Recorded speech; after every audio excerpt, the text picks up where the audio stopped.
So in question 1, you're supposed to do a research to understand what type of business you want to go into, what business ownership should your business adopt. Now, you can start a business as a sole proprietorship, or you can start a business as a partnership with somebody, or you can set up a private limited company to run your business. So here you're saying that your business, you want to start a business, but you don't know how you should do it. So you're going to do a research on how businesses are operated. So there are 3 main business ownership: sole proprietorship, partnership, and private limited company. So you want to decide which one to go for. All right. Of course, since you've only learned sole proprietorship, you will go for sole proprietorship. So you need to know what are the pros and cons, what are the benefits and the advantages and disadvantages of a sole proprietorship. All right. So the first question is asking you to find out the benefits of different ownership modes. Discuss the benefits of starting a business as a sole proprietorship, partnership, and so on. Now, when you write your essay, it is better that you don't just talk about the benefits, right? You should also talk about the possible disadvantages. The possible disadvantages of a sole proprietorship, of a partnership, or of a private limited company. So basically, you should discuss both the advantages as well as the disadvantages, weigh the pros and cons. Which one is better, So you finally decide that sole proprietorship, the advantages is more than your disadvantages. You should start your business as a sole proprietorship, right? Okay. For example, why sole proprietorship? Because partnership, you have to find at least one partner first. You have to find somebody to partner you, and you have to convince that person to put in money into your business together with you. And you must find a person you can work with. You don't want any Tom, Dick, and Harry to be a partner. You want to find a partner who can put in the money, who will do the work, and who can get along with you, or you can get along with that person.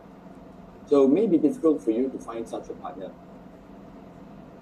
Now, private limited company, you have to spend more money in order to set up a company, in order to operate your business. So it's more costly, all right? More expensive to run a business as a company. Not only do you have to spend a few thousand ringgit just to set up a company, you have to pay lawyers' fees, accountants' fees, and so on. Every year, you must hire a company secretary, right, to do company secretarial work for you, professional company secretary. You must hire a professional accountant to do your financial statements. So the cost of running a company is higher. As a sole proprietor or as a partnership, you don't need to hire professional accountants, expensive professional accountants. You don't need to hire company secretaries and so on. So it's cheaper, it's faster, cheaper, and you don't have to follow company law. So it's easier for you to run your business. As a company, you must follow company law. So you must know the company law. So if you don't know, you may have to hire a lawyer to advise you. That's more cost already, hiring a lawyer. So you can consider ways all the benefits, pros and cons, and benefits and disadvantages, and decide on a sole proprietorship, right? So you must make your argument. You must write an essay exploring what are the 3 modes of ownership, what are the advantages and disadvantages of each one, and then come to a conclusion, which one you think you should choose and why you choose that. It's just an essay. Well, the second question asks you about accounting terms. Now, this essay question actually asks for a few things. All right? First, explain the terms. So you have 5 terms here: assets, liabilities, equity, revenue, and expenses. So for each term, you have to explain or give a definition of what that term means. Right? Now, the second thing that you have to include in the answer is examples. Include some examples of assets, some examples of liabilities, some examples of equities, revenues, and expenses. Not only examples, you also have to explain the double entry rules. What is the double entry rule for assets? What is the double entry rules for liabilities? What are the double entry rules for equity and so on? And finally, you have to tell me the relevant financial statements where they should be recorded. Which financial statements do you find assets? In which financial statements do you find liabilities? In which financial statements do you see revenues?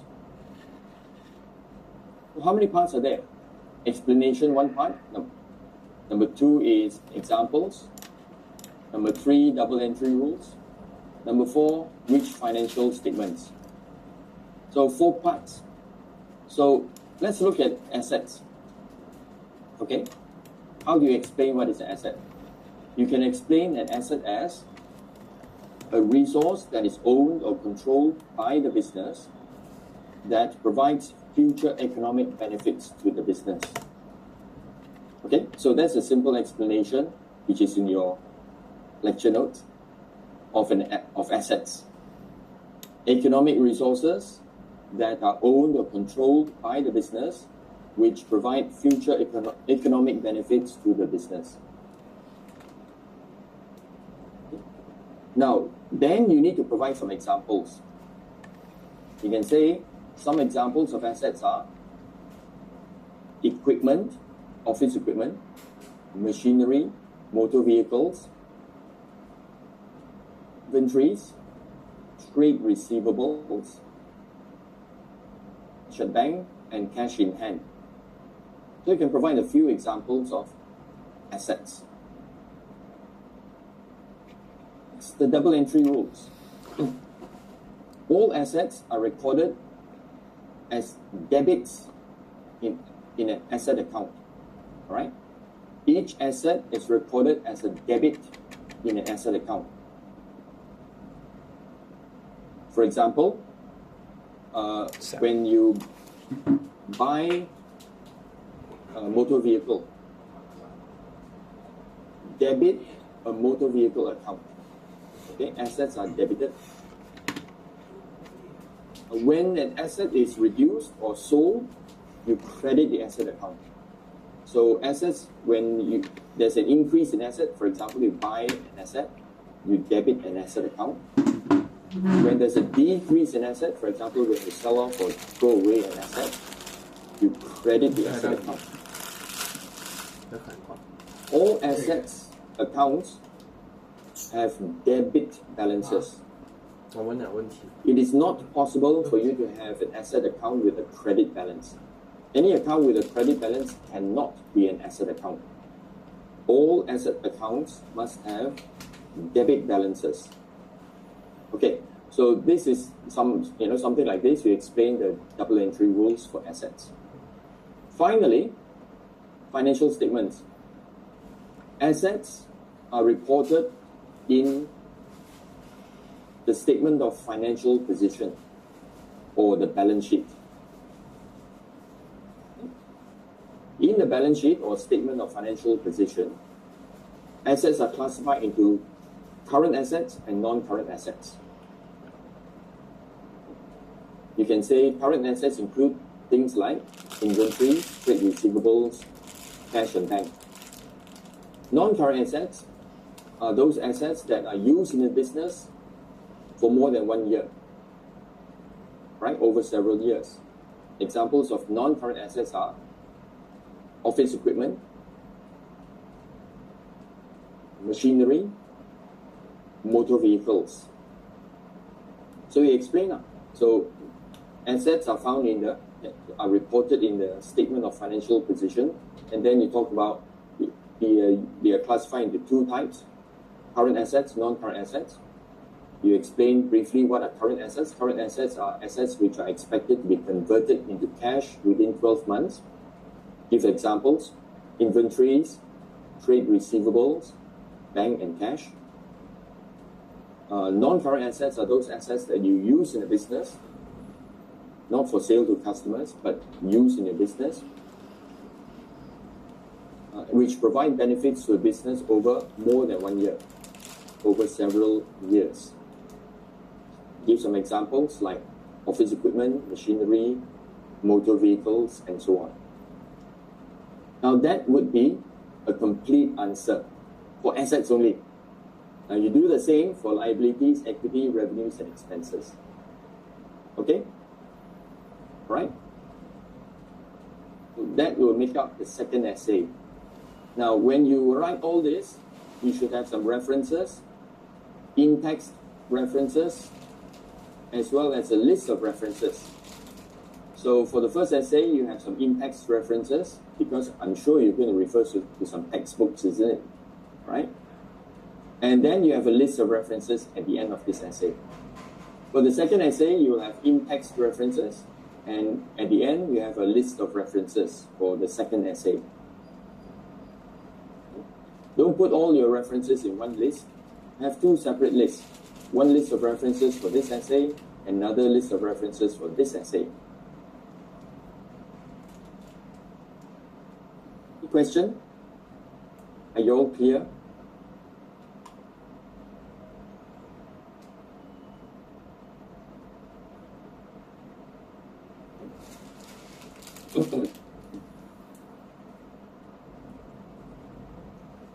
You know. Now revenues, one thing about revenues. Revenues is found in which financial statement? Statement of profit or loss, correct? Or income statement. Now revenues have different names. Now the more details you write about each one of these things, the higher your marks. For example, you can say revenue have different names. You know, like sales, fees, and so on. Now what the business calls revenue depends on what type of business they do. If you have a business that gives tuition, private tuition, right? You open a tuition center, giving tuition to school children. Your revenue will be called fees, because you make money by collecting fees from your students, correct? You don't make sales. So if you have a tuition business, your revenue will be called fees. If you open a shoe shop selling shoes, right? So what your customer pays you, we call sales, right? So the money you earn from selling shoes, we call sales. So revenues have different names depending on how you earn the revenue, what type of revenue you earn. Right? So the main revenue of the business is called sales or fees or something else. Oh. Other than the sales or fees, a business may also earn other revenues, other income. For example, the business may put some deposits of money in a fixed deposit in the bank, and they earn some interest income. Right? So interest income is another type of revenue. It's not the main business. Your business is not putting money in a fixed deposit, earning interest income. It's just that in your business, you happen to put some money in a fixed deposit and earn some interest income. Or you may pay your suppliers early and they give you a cash discount. We call it discounts received. Now, discounts received is also another type of income.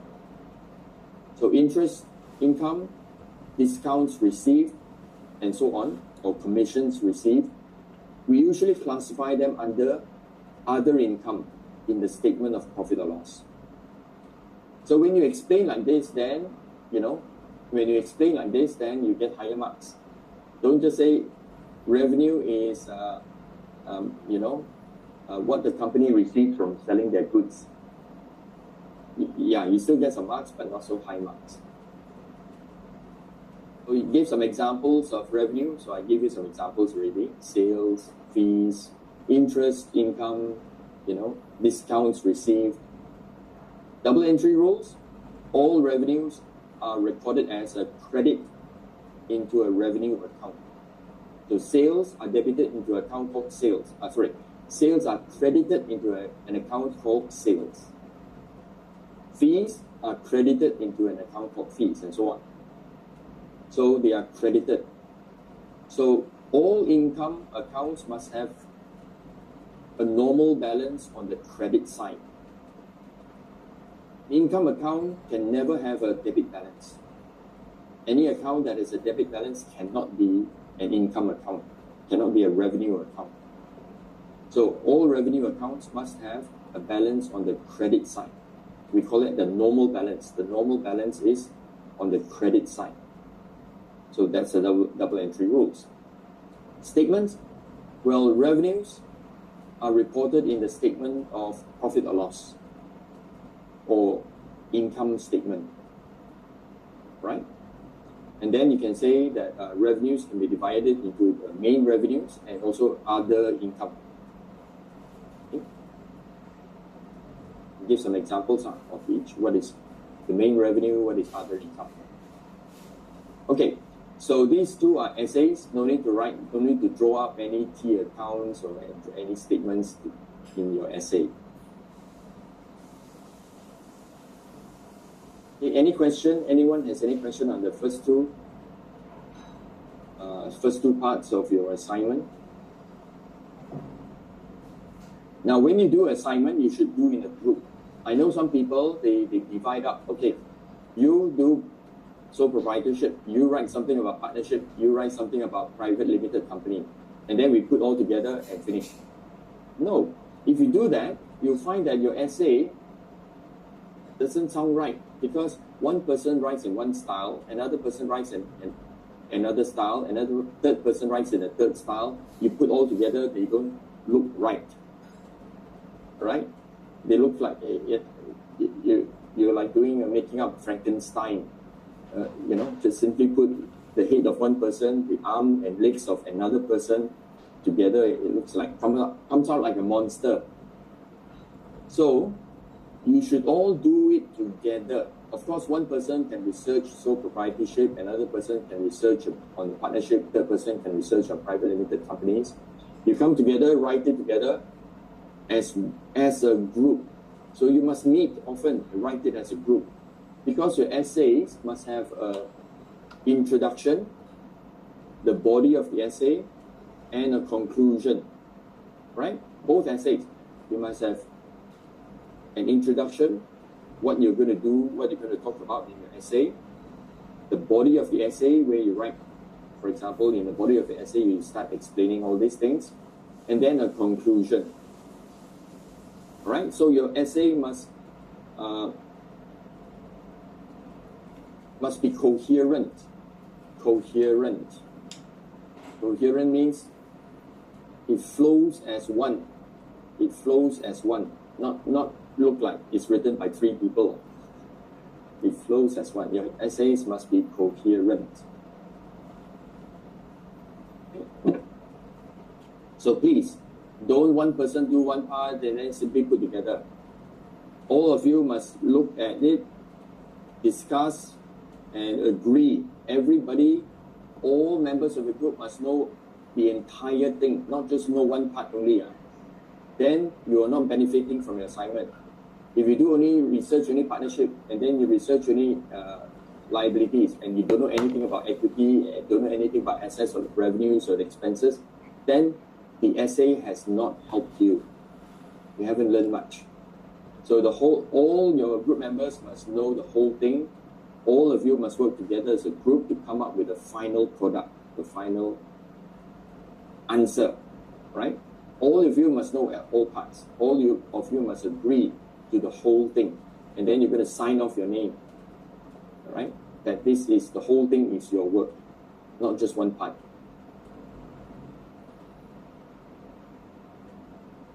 Let's look at number 3. Number 3 is not an essay. In question number 3, you're required to prepare financial statements. That's it. Just prepare a set of financial statements. You're supposed to create your business, and you have to decide on the name of the business, design a logo for the business, choose a product to sell, choose one of the accounting concepts to explain. Oh yeah, there's some essay here. Sorry. you have to write a short essay here. So first of all, in the question part, section 3 or third part of your assignment, you have to decide on a business. Okay, you have to decide. Are you selling shoes? You're selling flowers, flower shop? You're selling, I don't know what. You're selling calculators to students in Thai UMT, that's your business. Or you're selling whatever, like stationery shop or whatever. So you decide on a business, and then for that business, you have to come up with a good name, a name for your business. Okay? Any name, but make sure it's your name. Please keep it, what do you call that? Decent. Don't give me, some X-rated names or things like that. Okay, keep your name decent. Where you have no problem children seeing your name.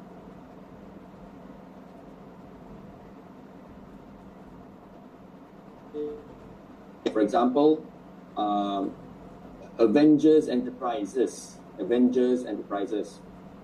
right? Or the business name can actually include part of your name. For example, Daniel Enterprises, right? Daniel Enterprises. Okay. So once you don't have to explain why you want that name, you don't need to explain. Oh yeah, you have to explain why that name was chosen. Okay, sorry. Let me say that again. Once you have chosen the name, you have to explain why you chose that name. Okay, because you want the business to, you want your name in the business so that people know that you are the owner of the business. You can explain it like that now, right? Or you can explain, let's say, Jia Enterprise. Why you chose that name? Because your Jia is your badminton hero. You admire him, so you name your business after him. And you have asked his permission. He said, okay, you can use my name. Right? That's why you're using that name. Whatever, you must come up with some good explanation why you chose that name. B, you have to design a logo. Now, I know some of you are maybe very good artists. You can come with a logo. Don't make it too complex. Keep it as simple as possible. Now, for some of you, I have explained that nowadays we have something called artificial intelligence, AI. You can go to one of these AI apps and ask the AI app to actually draw something for you. You can ask the AI app, draw me a cat swimming in the cloud. And then the AI come up with a picture of a cat swimming in the cloud. So you can do the same for logo, but you must give detailed specification to the AI on how you want the logo to look like. The logo must have this thing and that thing, must create this impression, is to sell a product which is I'm selling shoes. So you must give detailed instructions to the AI. The more detailed the instruction is, the better looking the logo will be. So it's okay, you can use AI to come up with a logo. So some of you may be worried, can we use AI for assignment? Yes, it's just a logo, right? Okay. Or you may want to draw it yourself, keep a simple design. Next, you have to choose a product to sell. Actually part C should come first. After you've chosen the product, then you come up with the name of the business and the logo. Part C should be the first one, right? So you have to explain why you have chosen the product. Give an example of how to calculate the profit of 1 unit of the product. So let's say you set up a business selling badminton rackets. Okay, your business name is Jia Sports, and you chose it because you are a big fan of our badminton player, Malaysian badminton player. Okay. Why the product was chosen? Because you're a badminton fan. All right. You want to promote badminton in Malaysia. Then you have to give an example of how to calculate the profit of 1 unit. You don't make the badminton rackets, you buy the badminton rackets from a supplier. So you have this particular supplier who sells you the badminton rackets, and they sell you in bulk. You have to buy, let's say, 100 units every time you order, minimum 100 units. And the cost per unit, 100 rackets cost so much, so you divide the cost the cost of the 100 rackets divide by 100, that gives you the cost per racket, cost per unit. And then you want to make a 40% gross profit. So let's say your racket costs 100 ringgit each from your supplier. So your supplier sells the racket to you at 100 ringgit each. So you want a 40% gross profit margin. So you're going to mark up the price to 140 ringgit. So you sell your racket to, you say 140 ringgit? Something like that. You calculate lah. So you sell your racket at the price of 140 ringgit to your customers. So that's how you calculate the profit of 1 unit of the racket. Now that's called the gross profit. But you also have other expenses. The cost of your, the 100 ringgit is the cost of goods sold, cost of 1 racket that you sell. But when you run your business, you have other expenses other than cost of goods sold. You have rent expense, you have salaries expense, and all kinds of expenses, right? So you must make sure that your gross profit is high enough to be able to cover all your other expenses, all your operating expenses, and make a profit. Make a net profit. So that's it. It's just simple. Give an example of how to calculate profit 1 unit of a product.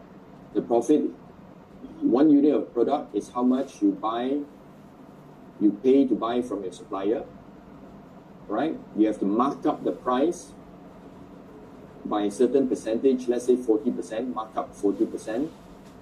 And so you sell to your customers at a higher price in order to make sure you have a gross profit. Your gross profit must be high enough to be able to cover all your operating expenses and make a net profit. Something like that, that's good enough. Keep your explanations short. Part D, choose one of the accounting concepts and explain how that concept is used in the accounting process of a business. Now, your lecturer, I'm not sure whether your lecturer has covered this topic on accounting concepts. There are many accounting concepts. For example, going concern, accrual accounting, prudence, right? Materiality, relevance, faithful representation, understandability, verifiability, comparability, and so on. So many accounting concepts. You choose one of them. Okay? For example, accrual accounting, which I think is probably the best for you to choose. All of you can write about accrual accounting. Your business is going to adopt accrual accounting.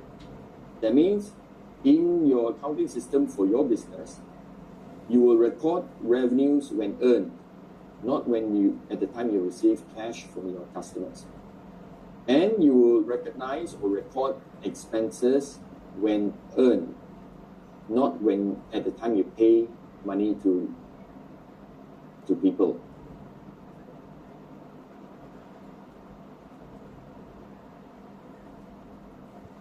Something like this, keep it short. You don't have to write a long essay, a short paragraph.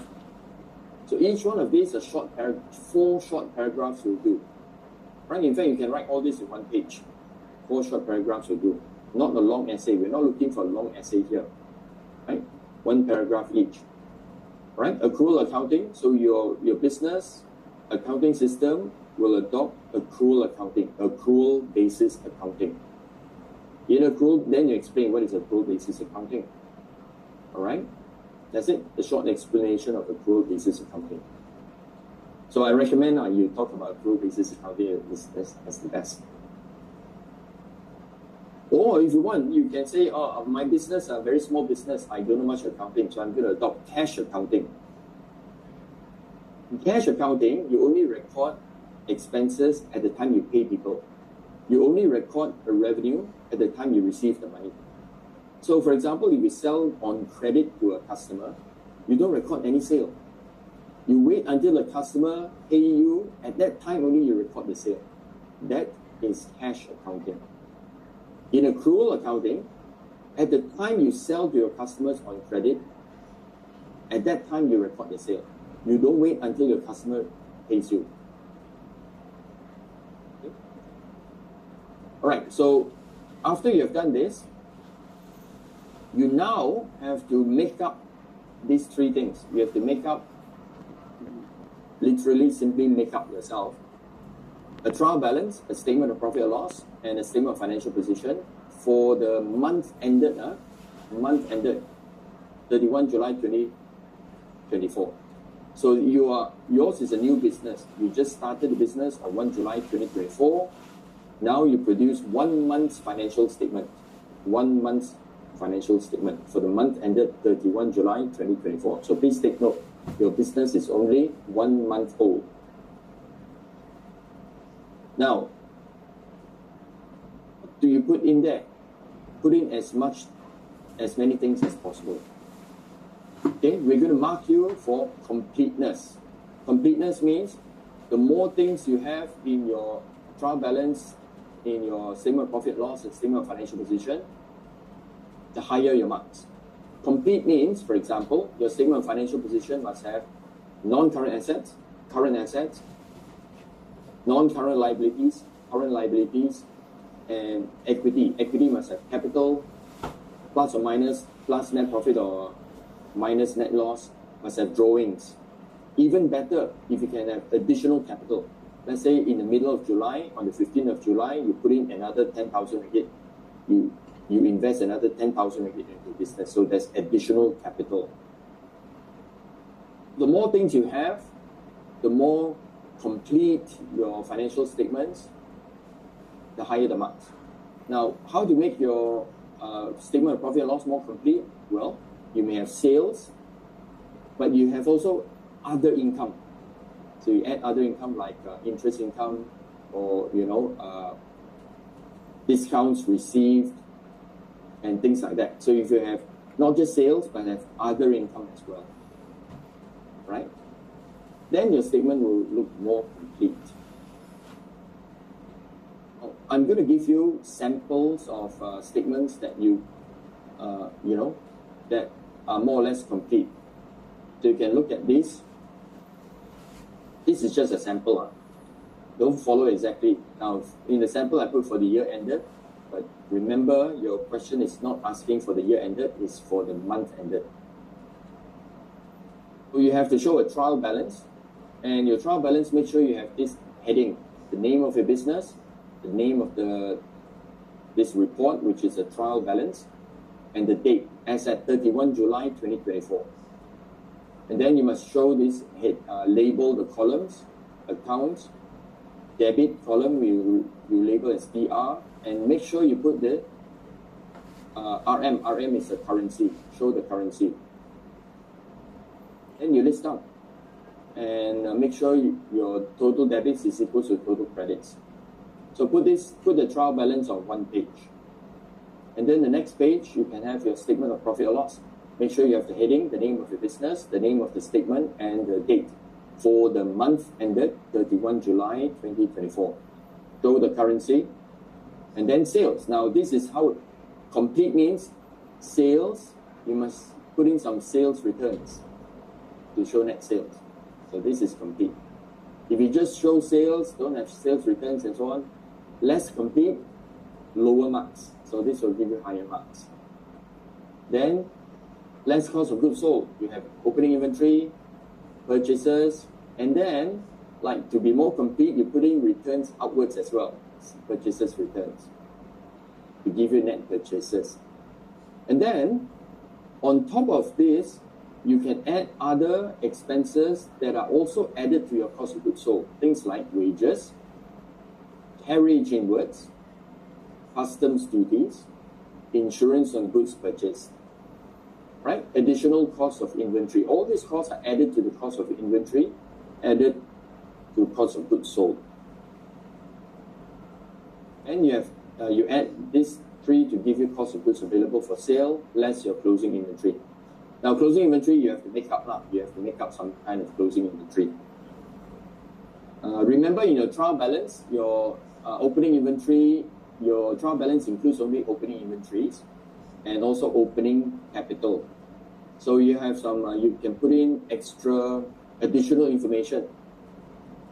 Below your trial balance, you have additional information. What is your closing inventory? You just make it up. You just make it up only. You just use imagination, make it up. And this is your cost of goods sold. Net sales minus cost of goods sold give you gross profit. Now, if you like, you don't like gross profit, you can make it gross loss. Okay, up to you. You can make it doesn't have to be a profit. You can have a gross loss. After all, it's your first month of business, right? Okay, it's first month of business. You try to promote your business. You sell at very low price. The first priority is to get people to know you, get customers come in first. You sell at low price, you end up with a gross loss. Okay, first month in business, make loss, never mind. You're looking long term, you make profit. Now, after this is a trading account. After this, you can put in your other income. Okay, have 2 or 3 other income, like discounts received, rent received, commissions received, and things like that. Up to you to make it up. All right, you create everything. Everything is made up by you.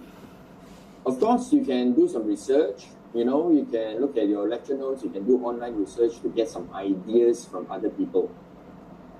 Okay? So my recommendation is you have at least 3 other revenues here. All right? So you must think about 3 other revenues. And then operating expenses. Minimum 6 expenses include bad debts, discounts allowed, carriage outwards, depreciation. You create something up. So the more different types of expenses you have, like bad debts, doubtful debts, and so on, the higher your marks. And then you have a net profit, or you can even make it a net loss, no problem. Right. So I'm going to post this sample for you to see, but please don't copy what I have. Then if you do, then a few groups copy and then end up with very high page, turn-in similarity index. Now, the statement of financial position also show the heading and the currency. Non-current assets, minimum 3 non-current assets, include accumulated depreciation. Okay? You're going to do non-current assets soon, so you should know how to do this accumulated depreciation. And then show the net book value and total non-current assets. For current assets, minimum 5 non-current assets. Depreciation, some prepayment like prepaid insurance or prepaid rent. Trade receivables, bank cash. So 1, 2, 3, 4, 5. For trade receivables, you should include less allowance for doubtful debts. Okay. Then show the total current assets and your total assets. For equity, you start with the capital, opening capital, add net profit.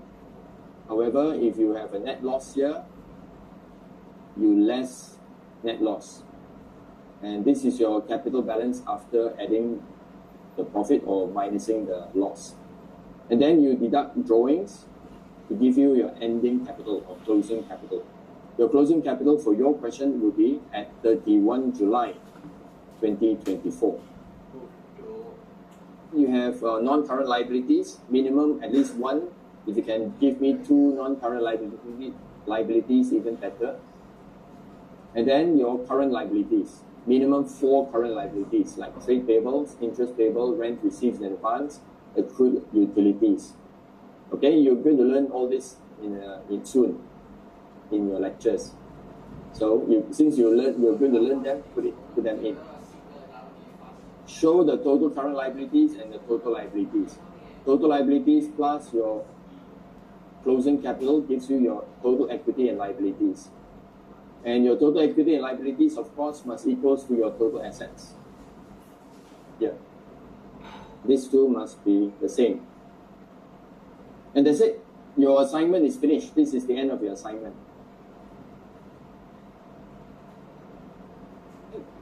Now, my sample, you cannot follow exactly because my sample I'm preparing for the year ended. But your question is not for the year ended, it's for the month ended. Okay, so this is just a sample, just to give you an example of how you can do your statements. Now, notice how I present the statements. I use 3 columns. The reason why I use 3 columns because they look neater. Okay, if you can use 1 column, but it's going to be hard to read. So the reason I'm using 3 columns is because it makes it easier to read the financial statements. And also take note of what I do. I'm putting an indent. I push all this in a little bit. I'm using indent because it makes it easier to read as well. So take note of how I format my statements to make it easy for people to read. Okay, so we're going to mark you for presentation, whether your work is neat, tidy, easy to read or not. So your presentation is important.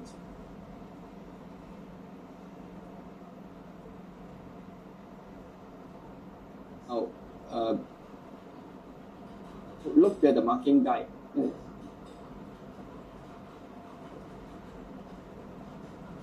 So your presentation, your format, please read the instruction here, presentation and format. For the whole thing, your essay and all this must be in Times New Roman form, Times New Roman font, size 12. And for your essay, you must have a line spacing of 1.5 times. Line spacing of 1.5 times. Don't put the line spacing close. So please note. I know every time I brief students, I tell them this, and when I get the essay, it's a different font, it's a size 10 or 11, and there's no 1.5 spacing. It's just single space. Why? Right? So please take note. Before you pass up your assignment, have you go through these instructions? Have you fulfilled all these instructions? Right? Please make sure you fulfill instructions. If you don't, what happens? Well, you get marks deducted. You are supposed to include a cover page. Now, you're supposed to make up your own cover page with the TAR UMT logo, course code, course title, and so on. Now, what I'll do is, I'll give you, okay, to be kind to you, I'll give you this cover page. Now, this is just a sample cover page. I'll give you this one, you fill up. So no need to spend time doing all these things. Okay, I'll just give you this one. You just fill in the blanks here with your names, group members' names, sign, and so on. Okay, I'll give you this one. Other than the cover page, you have table of contents. Okay, so the first page in your assignment is your cover page, which I'll give you. I'll give you a template. You just fill it up. The second thing you must have is your table of contents. So your table of contents will look like this. So this is after your cover page, then your table of contents. Now, I created this table of contents automatically using Microsoft Word. You know, using Microsoft Word, you can actually create a table of contents automatically. Saves you a lot of time. Now, how do you create a table of contents automatically? Let me show you very quickly.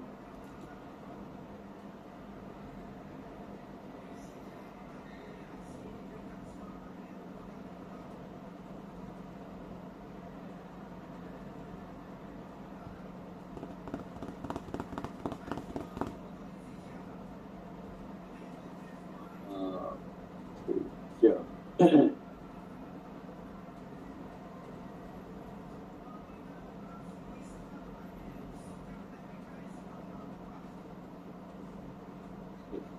So this is the Word document, right? I'm going to give you this one.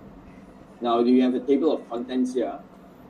To create a table of contents automatically, what you do is, for every part of your essay,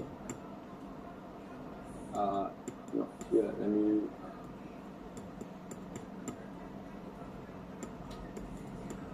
Word. Hold on, yeah.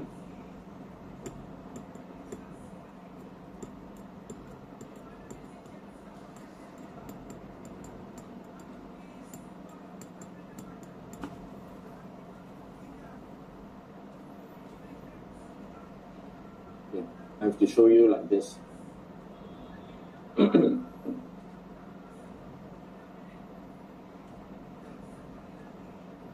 Oh, every time you create this one, can you see?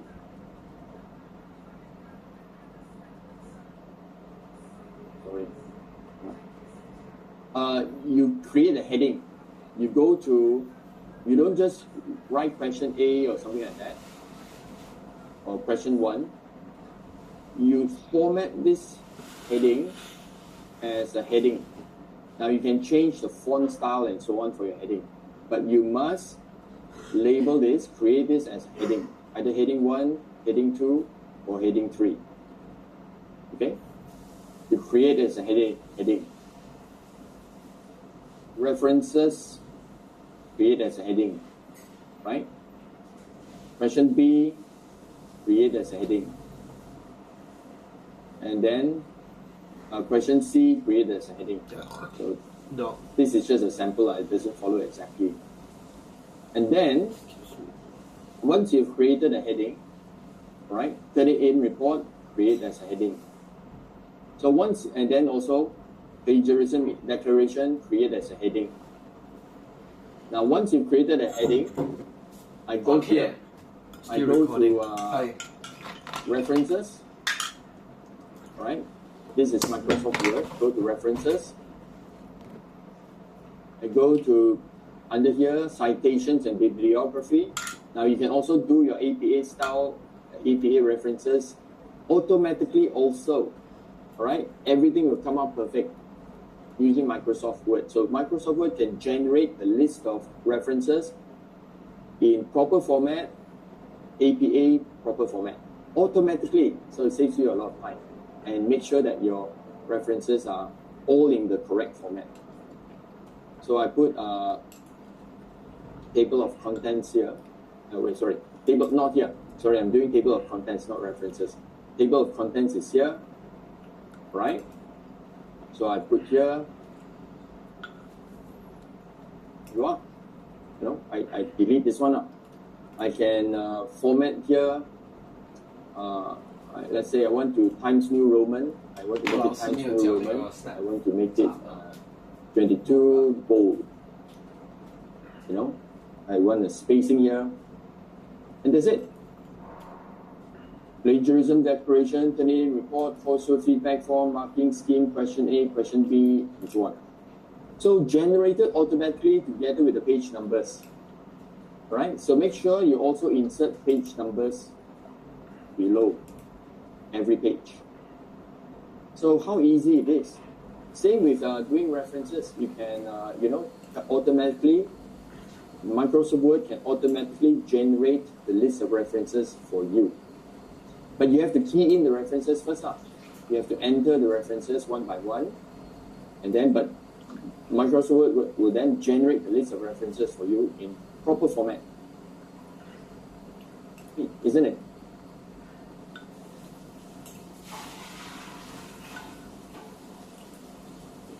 So this table of contents, I actually generated it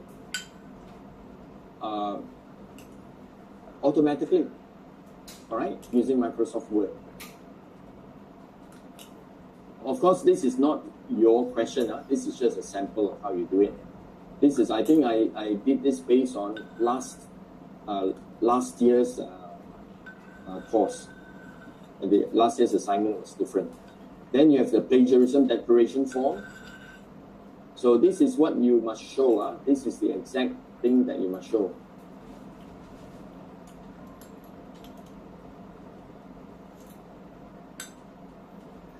So the third page must be your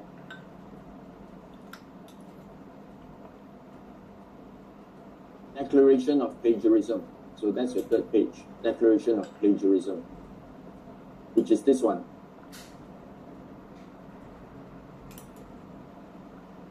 everybody must sign. You have to put your name, student number, student ID, and sign, and put a date here. Now, please make sure you check, nothing is left out, because every semester somebody will forget to put the ID, somebody will forget to sign, somebody will forget to write the date. So please check that everything is filled up properly before you hand it in. Then the next one is your Turnitin report. So after your coursework declaration, you have your lecturer changed it already. That one I followed last year's one.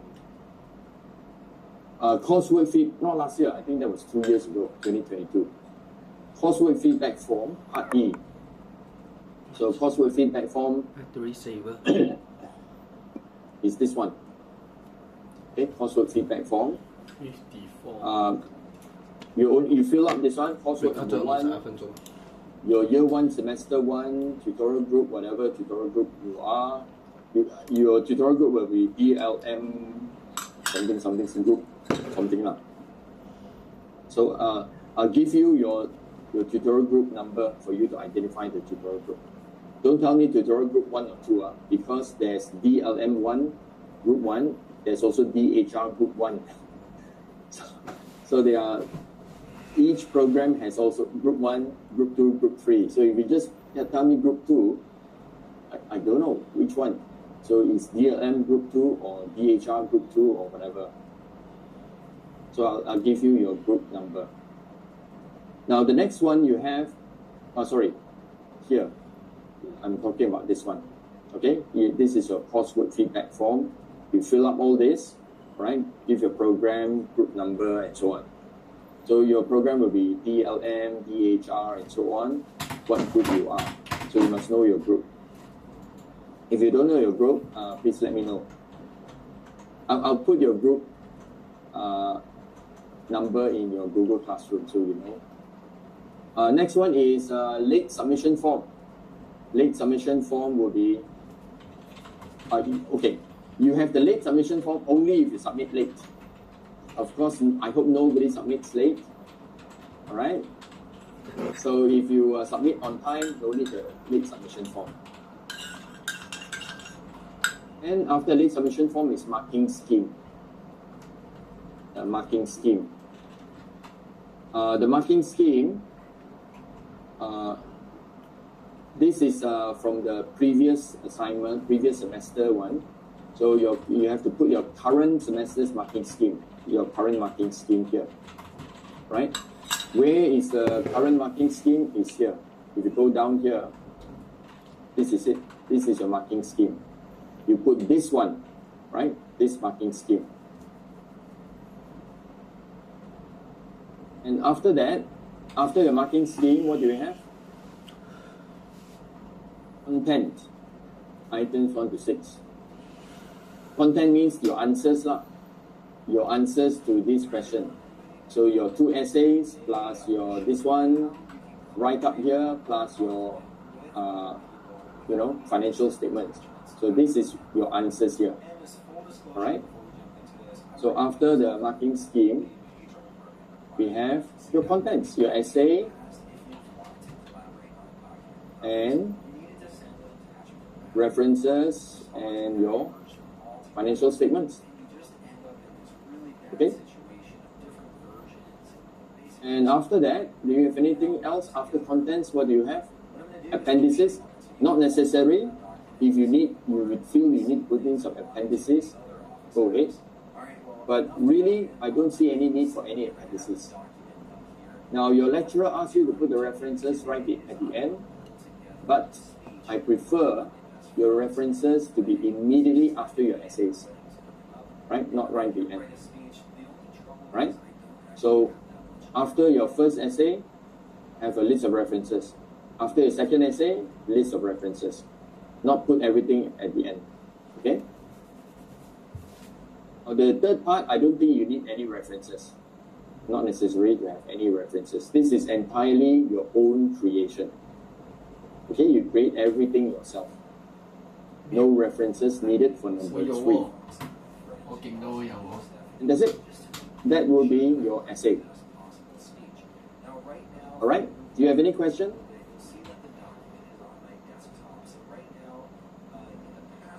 Everybody clear on what to do? Goodbye. Thank you. See you. Bye. Stream is ending. Video is ending. No more. Video end in 3, Question. 2, 1. Okay, if you have Goodbye. no question, then we can end our briefing here. Goodbye. Oh, somebody has a question? Mount will be created by yourself? Yes. I said that quite a few times already. You make up your own financial statements. Everything is made up by yourself. You understand? All this you make up yourself. Everything you have to make up. But you have to give reason, explain why you choose that name, why you choose that business, why you're selling this product. You make it up. Of course, you can get ideas from other people. You can go online and get some ideas. But basically, you have to make up all this. So when you make it up, make sure your trial balance Good job. balances. Make sure your statement of financial position or balance sheet also balance. Your total assets must equal to total liabilities plus equity. You make all this up, but you must make sure the trial balance balances, your balance sheet also balances. Understand? Everybody understand? Yes. Bye. Okay. Whoever watched Any other this question? video, conclusion. You mean write conclusion in the account items? I don't understand which part you are talking about. Conclusion where? You switch on your mic because it's very slow. You typing there, and then I have to ask you what you mean. Switch on the mic and speak so we can communicate faster. Okay, goodbye in 10, 9, 8, 7, 6, 5, 4, You mean I 3, don't understand 2, your 1. question? Whoever watched until here, I'll give you a good. Okay? I'll give you a good until you watch until here. Because I don't believe very less. Okay? Good. Thank you for watching. No more. In 3, 57 minutes. Goodbye.